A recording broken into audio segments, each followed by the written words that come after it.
எல்லோருக்கும் வணக்கம். இன்றைக்கி நம்ம க்ரீம் சீஸ் செய்ய போகிறோம். இதில் சீஸோ இல்லை ஃப்ரெஷ் க்ரீமோ கிடையாதுங்க. இது ரொம்ப ஈஸி.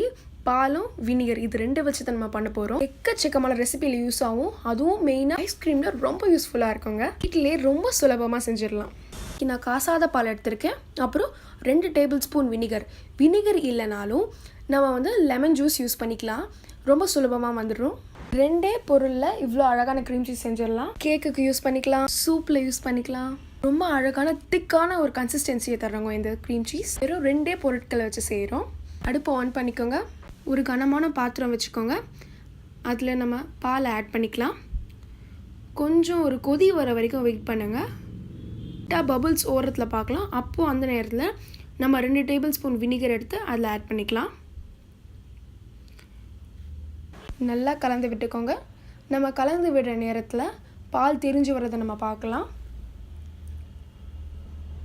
அறுசுவையும் தமிழ் என்னோடய சேனலுக்கு சப்ஸ்கிரைப் பண்ணுங்கள். அறுசுவையிலும் ரெசிபீஸ் நான் கண்டிப்பாக அப்லோட் பண்ணுவேன். பாருங்கள் எப்படி திரிஞ்சு வந்திருக்குன்னு. இப்போ நான் தண்ணி தேவையில்லை நம்மளுக்கு. அதனால் நெக்ஸ்ட் ஸ்டெப்பாக நம்ம அதை ஃபில்டர் பண்ணிட போகிறோம். பாருங்கள் திரண்டு வந்திருக்கு பாருங்கள் நம்ம க்ரீம் சீஸ்.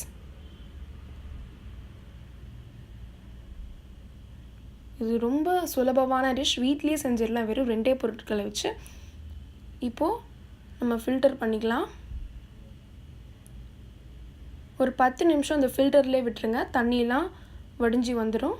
இப்போ நம்ம லெமன் ஜூஸோ இல்லை வினிகரோ ஆட் பண்ணியிருப்போம்ல, அந்த ஸ்மெல் நிறைய பேருக்கு பிடிக்காது. அண்ட் அது நம்மளுக்கு வேண்டாம். அதனால் நான் தண்ணி போட்டு நல்லா வாஷ் பண்ணிக்கிறேன். இப்போ நான் ஒரு மிக்ஸி ஜார் எடுத்துக்க போகிறேன். இது திக்கான பேஸ்ட்டாக ஆக்க போகிறேன்.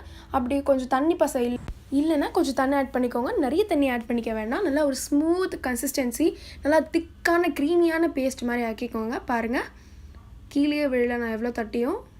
இந்த மாதிரி ஒரு நல்ல கன்சிஸ்டன்சியில் திக்கான க்ரீமியான க்ரீம் சீஸ் கிடச்சிருக்கேன்.